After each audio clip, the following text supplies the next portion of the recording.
Hi everyone. So today we're going to be looking at oscillations again, but this time we're going to be looking at them in a little bit more detail. We're going to be looking at something called a restoring force. So when an object is oscillating, can you identify its restoring force? You're going to finally define simple harmonic motion, and you're going to apply the defining rule to Newton's laws and Hooke's law. So that means we'll be looking at the pendulum and the spring situation again. And then we're going to look finally at energy changes at an object moving in simple harmonic motion. But first, let's get you warmed up by remembering some of the things from Wednesday. Can you work out this question? This is from Cognity. A boat oscillates up and down on the water with a frequency of 0.25 hertz. Do you remember what that was? And how long did it take it to find 5 complete oscillations? Okay, so pause the video and have a go at that question. Okay, you ready for the answer? You've got the period, which is equal to 4 seconds, because you can work out period from 1 over t. And if the period of one oscillation is 4 seconds, then for 5 complete oscillations, it would be 4 times 5, which equals 20, which is to one significant figure with the unit. All right, so let's go back to theory. Quick question. Sketch and label where velocity will be 0 on this graph. Okay, so this was our displacement time graph for an oscillator. This is the way that oscillators move. They follow this sine or cosine relationship. Have a look at it and see if you can identify the areas where velocity will be 0. Stop the video. Now you should remember that velocity will be 0 where the slope is 0. So this is a position of 0 velocity. Here is a 0 velocity, here and here, because the gradients are fundamental. If you know what the slope is, you know what the velocity. And then accordingly, if you know the slope of a velocity time graph, you can work out the acceleration. Get this idea of a restoring force. We're going to use a spring first. Now, springs can oscillate backwards and forwards. Here we have a horizontally oscillating spring. Basically what's happening is that the spring is constantly trying to get back to its equilibrium position. What do we mean by an equilibrium position?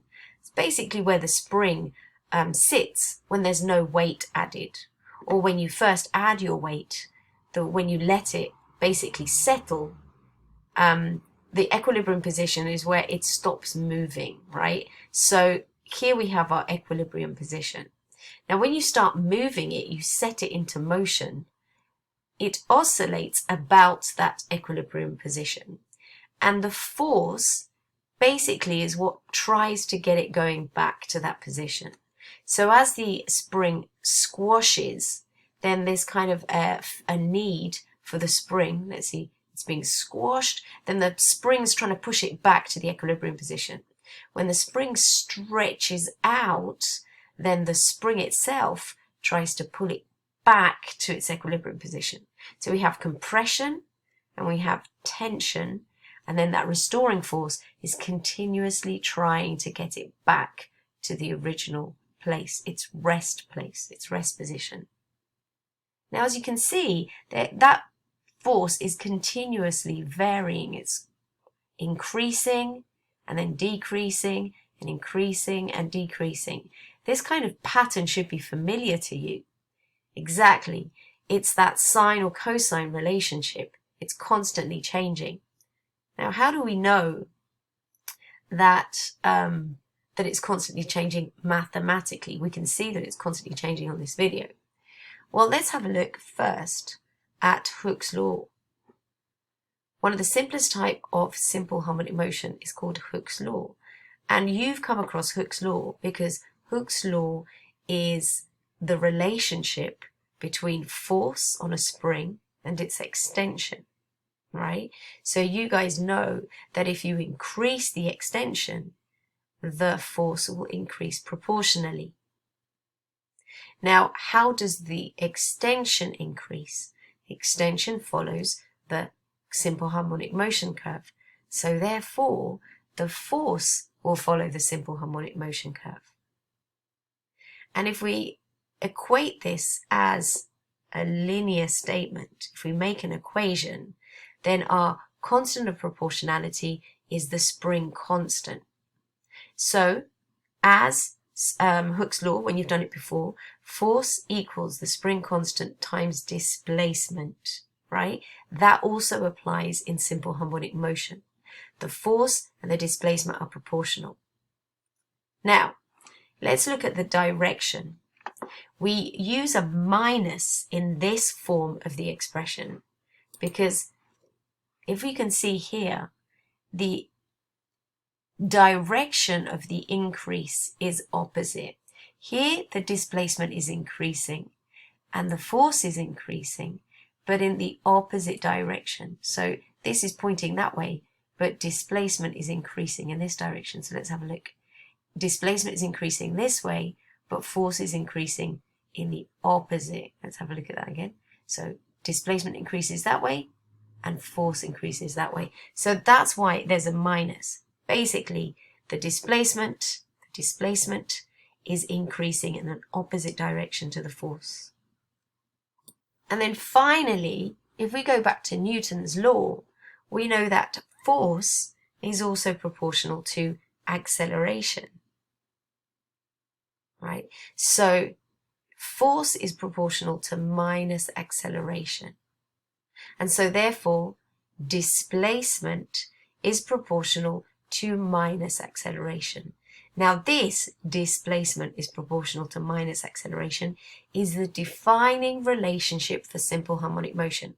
So basically, how do we know that an object is oscillating with simple harmonic motion? This is our baby. X is proportional to 1a. Displacement is proportional to minus acceleration.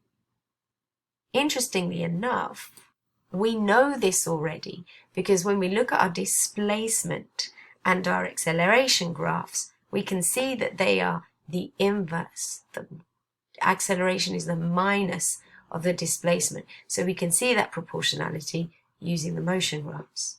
See? So the theory and the practice adds up. Now you don't need to look at those relationships with the pendulum in so much detail, but I think it's important that you understand the idea of a restoring force in a pendulum. Stop the video and have a think about where the restoring force is acting. Which way is that restoring force going? The restoring force in a pendulum is a little bit harder to identify. You've got a whole bunch of forces acting. That makes the situation a little bit more complex. Basically, we've got a weight acting downwards and tension in the string. That weight is acting straight down. Let me show you here. That weight is actually acting straight down here. And the tension is acting up the string. Now your restoring force is the resultant of the two towards the equilibrium position. And I guess I should have defined that first. The equilibrium position is basically the position of the pendulum when it's standing still, which would just be hanging straight down here. So as soon as the pendulum moves this way, the force to get it back is in this direction. The same in the other. The force to get it back is always towards the equilibrium position, the center here. And if we have a look at the two forces acting, we've got our weight down and our tension up the string. Then our restoring force is the sum of these two forces. Now you should remember that the sum of the two forces we can find by doing vector addition. If we take our weight and add it to our tension, our resultant is from the start of one vector to the end of the other. And as you can see, that equates perfectly to the position of equilibrium. Okay, so this is how you find that force. And that force will decrease as a function of that displacement in the same way as the spring did. So now you should have a clear understanding of what a restoring force is, the force that brings an oscillator back to the equilibrium position. And you should be able to understand how the defining relationship for simple harmonic motion, well, firstly, you need to know what that is, so make sure you know what that is now, and how it links to Newton's law and Hooke's law. Let's move on to the last section. So we're going to look at energy as an object is oscillating. Now, you guys should be familiar with the displacement of an object moving in simple harmonic motion and its velocity. And now we're going to look at the potential and the kinetic energy, specifically for a spring, but it's just as valid for any other oscillator. The kinetic energy of an object, you should remember, is a half times mass times velocity squared. If you know what the velocity is doing, then the square of it will give us our kinetic energy pattern or relationship. Potential energy, you hopefully remember, is a half kx squared, where k is the spring constant. Now, if you know the displacement from the equilibrium position, which you should, then you can work out the potential energy. Have a think about what those relationships will look like. Our displacement and velocity relationships look like this. So the next step is to address what the energy relationships will look like. And here they are. Now, as you have probably realized, or if not, don't worry, you will now. What we're doing here is we are squaring the velocity and the displacement. So that will give us energy values which are positive, right? So there is no negative and positive relationship for energy because we're squaring our negative values. If we look at the entire cycle, we'll start at the origin here with this velocity trace. The velocity increases and then decreases, and that energy throughout that cycle would be proportionally bigger. So this is our kinetic energy, which is proportional to our velocity. Now what happens next? Our minus velocities will equate to a proportional increase in kinetic energy, but in the positive direction again. So we are following our sine or cosine pattern, but we are keeping it positive.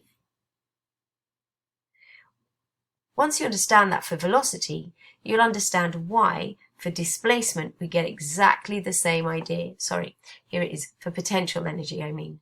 And if displacement follows this pattern, then potential energy would be a proportional increase, but only in the positive. Of course, your total energy is going to be the sum of your kinetic and your potential energy together. This is the same for any situation, oscillating situation, but even if you're throwing a ball up into the air, the amount of kinetic and potential energy, when you add it, is always constant. Where you have maximum kinetic potential energy, you will have zero kinetic energy. Where you have maximum kinetic energy, you will have zero potential energy because your actual store of total energy is the same. So you can see that represented by this line. Your maximum values represent the total energy, and throughout every cycle, the entire cycle, that total energy is always the same because you're not increasing or decreasing your energy. And this is the final representation of a single cycle.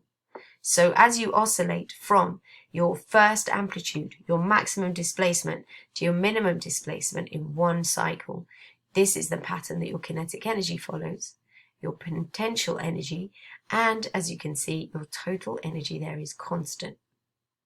Okay, so now the best thing to do is to practice these with your formative assignment.